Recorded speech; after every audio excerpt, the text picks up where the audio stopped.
बातमीला सत्याचा आधार म्हणजेच निर्भीड विचार. व्यासपीठावर उपस्थित विधानसभेचे आपले लाडके उमेदवार डॉक्टर जितेंद्रजी ठाकूर आणि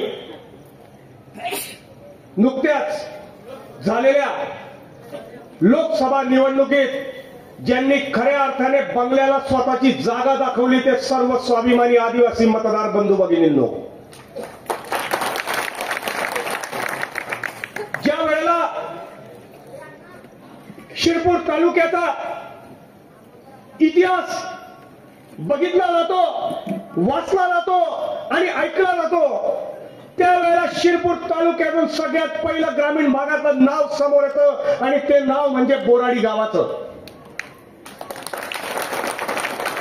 या बोराडी गावातून खऱ्या अर्थाने शिरपूर तालुक्यातील ग्रामीण भागाची विकासाची गंगा आपण सुरू होताना बघितली. या शिरपूर तालुक्यातील या बोराडी गावात कर्मवीर अण्णाबाबांनी त्या काळात पंतप्रधानांना आणून या गावाचा रस्ता तयार केला आणि मागील 40 वर्षांपासून आपण ऐकतोय एक आमदार येऊन इथं सांगतो की या शिरपूर तालुक्यातले सगळे आमदार या पूर्वी झालेले यांनी कोणतंच काम केलं नाही, फक्त विकास मी केला मी केला मी केला. पण काल तुमच्या गावात आल्यानंतर त्या आमदारांना आठवण झाली की शिरपूर तालुक्यात कर्मवीर अण्णाबाबा सारखे कर्मयोगी सुद्धा याच बोराडी गावातून होऊन गेले. आबा तुझसे बैर नहीं लेकिन दादा तेरी भी अभी खैर नहीं. आबा तुझसे बैर नहीं लेकिन दादा तेरी खैर नहीं. हे वाक्य आता आदिवासी बांधवांनी आदिवासी मतदारांनी ठरवलेलं आहे. हे वाक्य त्यांनी ठरवताना निश्चितपणे अनेक गोष्टींचा विचार सुद्धा त्यांनी केलेला आहे. मागच्या वेळेला 2019 साली विधानसभेची निवडणूक झाली. विधानसभेच्या निवडणुकीमध्ये याच बोराडी गावात काल ज्या विकास रत्न स्वतःचे स्वयंघोषित विकास रत्नांची सभा झाली.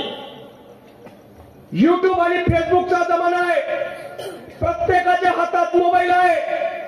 आपण सगळ्यांनी युट्यूब चालू करावा. युट्यूबवर 2019 सालचं भाषण या विकास रत्नांचं बघावं. या विकास रत्नांनी 2019 मध्ये या बोराडी गावात येऊन तुम्हाला काय वचन दिलं होतं ते सुद्धा एकदा ऐकावं. याच बोराडी गावात त्यांनी सांगितलं होतं की या काशीराम पवार यांना निवडून द्या. येणाऱ्या 5 वर्षामध्ये शिरपूर तालुक्यात 1000 विद्यार्थ्यांचं आदिवासी विद्यार्थ्यांचं हॉस्टेल तयार करेल, त्यांच्या राहण्याची आणि खाण्याची सोय करेल. एक वीट ते 5 वर्षात लावू शकले नाही. तुमच्या समोर त्यांनी आश्वासन दिलं होतं, एक वीट लावू शकले नाही. त्याच वेळेला त्यांनी 2019 मध्ये आपल्या समोर भाषण केलं होतं, आपल्याला वचन दिलं होतं. मॅच्युअर या शब्दाचा त्यांना त्यावेळेला मराठी अर्थ कळत नव्हता. त्यांनी त्यांच्या भाषणात विचारलं होतं मॅच्युअर म्हणजे काय, आणि त्यांनीच सांगितलं होतं, आपल्याला वचन दिलं होतं की शिक्षण हे खूप महत्वाचं. कालही बोलले ना काहीतरी, मला वाटतं मटण खाऊ नका, शिक्षण द्या वगैरे वगैरे. शिक्षणाचं महत्व तुम्ही सांगतात. शिक्षणाचं महत्व सांगताना या शिक्षणाची दारं शिरपूर तालुक्यातील खेड्यापाड्यांमध्ये हात पसरवून भीक मागून अण्णाबाबांनी सुरू केली. लोकांनी त्यांना जमिनी दान दिल्या. जमिनी दान दिल्यानंतर अण्णाबाबांनी सर्वसामान्य जनतेसाठी शिक्षणाची दार उघडी केली. मागच्या इलेक्शन मध्ये त्यांनी आश्वासन दिलं, तुम्हाला वचन दिलं की शिक्षण हे महत्वाचं आहे आणि पुढच्या 2024च्या निवडणुकीत एक शिक्षित उमेदवार, एक मॅच्युअर उमेदवार, एक परिपक्व उमेदवार मी तुम्हाला देईल. परंतु पुन्हा एकदा तुमच्या समोर चौथी नापास असलेला काशीराम दादा यांनाच ते घेऊन आले. कायमस्वरूपी त्यांनी फक्त आश्वासनं दिली, खोटी आश्वासनं दिली आणि आदिवासी बांधवांची दिशाभूल केली. मित्रांनो, मी जे तुम्हाला कळकळीने सांगतोय ते याच्यासाठी सांगतोय की 2019च्या निवडणुकीत आणि 2024च्या निवडणुकीत त्यांनी दिलेली वचननामे तुम्ही जर का बघितली तर तुमच्या हक्काचा पैसा आणि हक्काचे सगळे महत्वाचे विषय यांनी सतत 5 वर्ष लांबवून ठेवले. डिसेंबर जानेवारी महिना होता.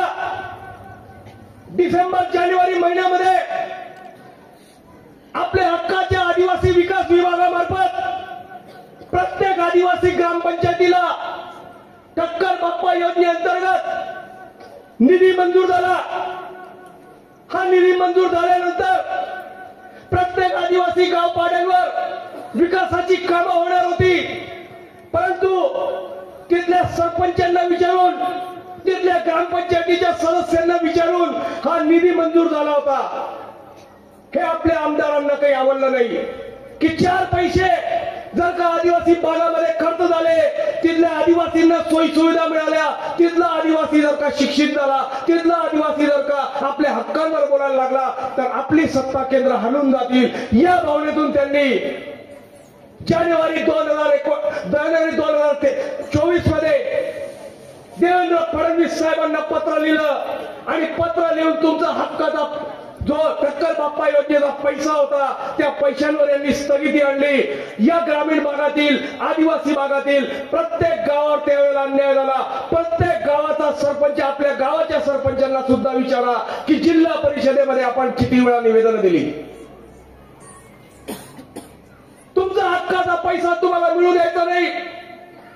ज्या व्यक्ती विरुद्ध आदिवासी समाजामध्ये प्रचंड रोष आहे, अरे आपल्या आदिवासी तरुणांना ज्यांनी जेलात ठेवलं, त्या आदिवासी तरुण ज्या वेळेला जेलात होते, घरात त्यांची आई, घरात त्यांचे मुलं, घरात त्यांची पत्नी यांच्या जीवावर एक एक रात्र कशी ते काढत होते, रडून रडून तो दिवस आठवा.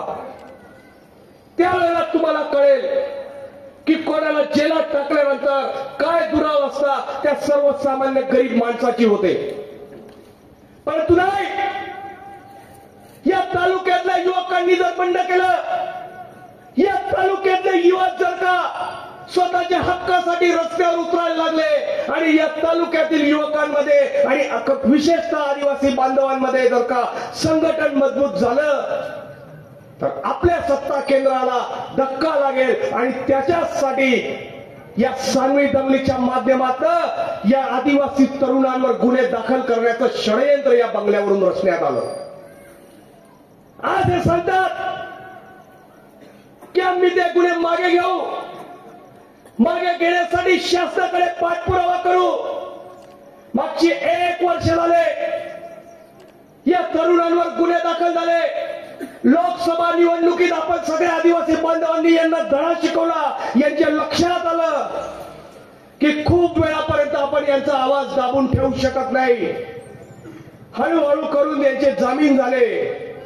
जामीन आदेशात सुद्धा यांना शिरपूर तालुका बंदी झाली आणि आता यांनी पुन्हा षडयंत्र हे रचलंय की या ज्यांना जामीन मिळालाय त्यांना शिरपूर तालुक्यात जर का तालुका बंदी असेल, ते जर का हद्दपार असतील तर त्यांचं चार्जशीट दोषारोप पत्रच कोर्टात दाखल होऊ नये. कायम तपासावर गुन्हा, ही कोणती तपासाची यंत्रणा आहे? गरीब जो माणूस, ज्या युवक ज्याचा या दंगलीशी संबंध नाही, त्याला पोलीस स्टेशनला बोलवायचं, त्याच्यावर धाक तपस्या दाखवायचा, त्याला कुठेतरी गुन्ह्यात अडकवण्याचं, खोट्या गुन्ह्यात अडकवण्याचं धमकी द्यायची आणि ती धमकी देऊन स्वतःचं राजकारण करायचं. एवढ्या खालच्या पातळीचं गलिच्छ राजकारण शिरपूर तालुक्याने कधी बघितलं नव्हतं. आज तुम्ही आम्ही सगळेजण यांच्या विकासाच्या बंपक गोष्टी ऐकतो. शिरपूर तालुक्यात खाजा नाईक सारख्या क्रांतीवीर आदिवासींची जन्मस्थळी सांगवी येथे आहे. तेथूनच जवळ बाटवापाडा ही त्यांची समाधीस्थळी आहे. या सगळ्या ठिकाणचा जर का आपण निरीक्षण केलं तर एक चांगलं स्मारक सुद्धा आदिवासी बांधवांसाठी उभे करू शकले नाही.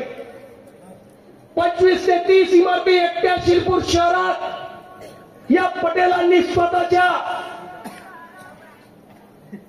घरातील व्यक्तींच्या नावाने उभारल्या, पण मला तुम्ही आदिवासी बांधवांना तुम्ही सांगा की गेल्या 40 वर्षामध्ये आदिवासी महापुरुषांच्या नावाने, आदिवासी क्रांतीवीरांच्या नावाने यांनी एक इमारत उभारली असेल, एक इमारतीला यांनी नाव दिलं असेल आणि एक चांगलं स्मारक आदिवासींसाठी या शिरपूर तालुक्यात तयार केलं असेल. फक्त राजकारण करायचं, यांना आदिवासी समाजाचं मतदान पाहिजे. आदिवासी समाज यांना सुशिक्षित झालेला चालत नाही. काल त्यांनी घोषणा केली की 7 ते 8 हजार विद्यार्थ्यांच्यासाठी या ठिकाणी आम्ही शाळा सुरू करतोय. त्यांना एकदा जाब विचारा की तुम्ही शाळा सुरू करतायत, आनंदाची गोष्ट आहे, परंतु त्या शाळेमध्ये जर का प्रत्येक वर्षाला 8,000 विद्यार्थी शिक्षण घेणार असतील तर या इथल्या बसलेल्या माझ्या आदिवासी किती विद्यार्थ्यांना आपण मोफत शिक्षण देणार आहात?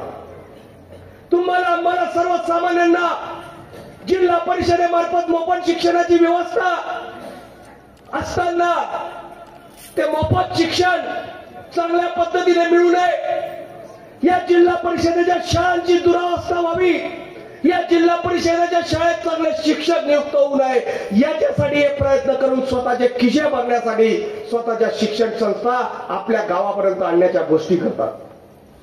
खऱ्या अर्थाने ज्या वेळेला आपण शिरपूर तालुक्यात राजकारणाची सुरुवात केली त्यावेळेला शिरपूर तालुका हा सुजला मावळी सुपनाम होता, परंतु आपण स्वतःच्या विकासासाठी, स्वतःचं नाव करण्यासाठी शिरपूर पॅटर्न सारखा एक भंपक, जबाबदारीने सांगतोय, एक भंपक पॅटर्न तुम्ही शिरपूर तालुक्यात आणला.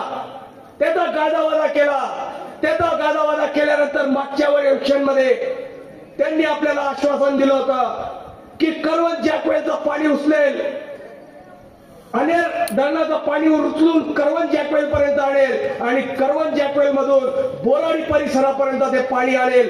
एक वेळा त्यांना जाब विचारा की या शिरपूर तालुक्यातल्या आदिवासी बांधवांचा इथल्या पाण्यावर हक्क आहे का नाही? कारण जल, जंगल आणि जमीन याच्यावर जर का सगळ्यात पहिला हक्क असेल तर तो इथल्या मूल भूमिपुत्र आदिवासी बांधवांचा हक्क आहे. मागच्या निवडणुकीत 2019 मध्ये यांनी तुमच्याच बोराडी गावातील आश्वासन दिलं होतं की वनपट्ट्या संदर्भात यापुढे जर का काही अडचणी आल्या मी हायकोर्टापर्यंत जाईल, हायकोर्टात वकील लावेल, परंतु इथल्या गरीब सर्वसामान्य आदिवासी माणसाला न्याय मिळवून देईल. पण प्रत्यक्षात ज्या वेळेला हजारोंच्या संख्येने वनदावे दाखल झाले त्या वनदाव्यांचा निर्णय लागत नव्हता. इथला आदिवासी समाजातला तरुण, शेतकरी, शेतमजूर जागृत झाला. सांगवी गावापासून धुळ्यापर्यंत यांनी पदयात्रा काढण्याचा निर्णय घेतला. ही पदयात्रा सुरू असताना याच आपल्या आमदार महोदयांच्या गावावरनं सुद्धा ही पदयात्रा गेली.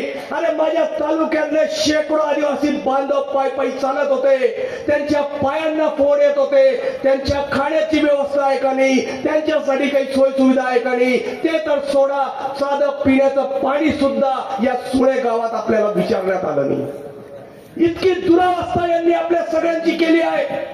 आता निवडणुका आल्या, आता तुम्हाला ते बंगल्यावर बोलवतील, आता तुम्हाला ते खोटे आश्वासनं देतील, परंतु आता या खोट्या आश्वासनांना आता बळी न पडता येणाऱ्या 20 तारखेला आपल्याला सगळ्यांना एकत्र येऊन पुन्हा एकदा लोकसभेप्रमाणेच क्रांती घडवून डॉक्टर जितेंद्र युवराज ठाकूर यांच्या ट्रम्पेट तुतारी या चिन्हासमोरील बटन दाबून त्यांना प्रचंड मतांनी विजयी करायचंय. एवढंच आव्हान मी या निमित्ताने आपल्याला करतो. आपण मला बोलायची संधी दिली त्याबद्दल आपले आभार. जय हिंद, जय महाराष्ट्र, जय आदिवासी, जय जोहार.